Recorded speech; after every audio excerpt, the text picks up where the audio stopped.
भगवान श्री राम और भगवान श्री कृष्ण दोनों एक ही विष्णु के अवतार, लेकिन दोनों एक दूसरे से अलग। जहाँ भगवान श्री राम मर्यादा पुरुषोत्तम और अनुकरणीय है, वहीं दूसरी ओर भगवान श्री कृष्ण एक राजनीतिज्ञ और चिंतनीय। जहाँ प्रभु श्री राम ने अपना पूरा जीवन माता सीता के साथ व्यतीत करा, वहीं दूसरी ओर भगवान श्री कृष्ण ने सिचुएशंस के अकॉर्डिंग 16,108 विवाह किए। जहाँ लड़ाई के मैदान में प्रभु श्री राम ने रूल्स और रेगुलेशंस के इस्तेमाल कर नीति सम्मत लड़ाई लड़ी, वहीं दूसरी ओर प्रभु श्री कृष्ण ने पांडवों की विजय के लिए छल और कपट का इस्तेमाल करने से भी गुरेज नहीं कर। सोचने वाली बात ये है कि जब दोनों का उद्गम, आधार और ओरिजिन एक है, तो आखिर दोनों एक दूसरे से अलग क्यों? Well, the answer lies in the context. भगवान श्री राम का प्राकट्य त्रेता युग में हुआ था। ये एक ऐसा टाइम था जहाँ पर लोग धर्म पारायण, मॉरली साउंड और एथिकली स्ट्रॉन्ग थे। ऐसी सिचुएशन में रूल्स को फॉलो करना रिलेटिवली इजी और सोशली एक्सेप्टेबल था। सारे वॉर्स रूल्स बेस्ड हुआ करते थे और एट द एंड हर एक पार्टी रिजल्ट्स को खुले दिल के साथ एक्सेप्ट करती थी। वहीं दूसरी ओर श्री कृष्ण का प्राकट्य द्वापर युग में हुआ। ये एक ऐसा टाइम था जहाँ पर पाप और पुण्य दोनों 50-50% थे, लेकिन साथ ही लोगों की मॉरल वैल्यूज डिग्रेड होती जा रही थी। लोग करप्ट प्रैक्टिसेस में इंडल्ज हो रहे थे,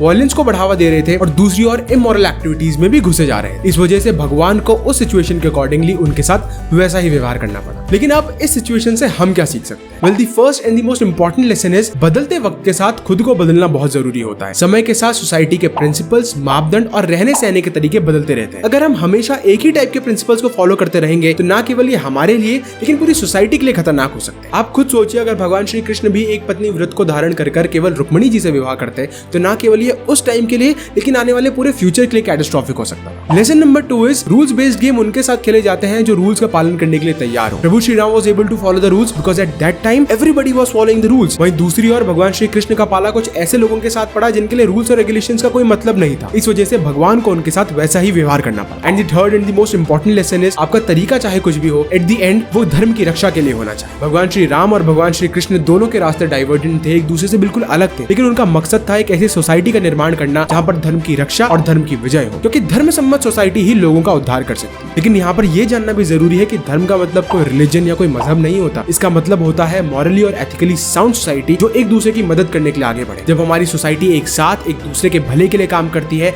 साथ में मिलकर रहती है और एक दूसरे की प्रोग्रेस के लिए आगे आती है, तब जाकर एक सही, सुदृढ़ और सशक्त समाज का निर्माण होता है। Thank you. वेल, अगर आप लोगों ने भी भगवान श्री राम और भगवान श्री कृष्ण की लाइफ से कुछ इंपॉर्टेंट लेसन्स लर्न किए हैं तो उनको कमेंट बॉक्स में लिखिए। बताइए कि आप लोगों को ये वीडियो कैसी लगी। अगर पसंद आई है तो इसको लाइक कीजिए, अपने दोस्तों के साथ शेयर कीजिए और ये मैसेज हर किसी तक पहुंचाइए, क्योंकि धर्म एव हतो हन्ति धर्मो रक्षति रक्षितः। जय श्री राम, जय श्री कृष्ण।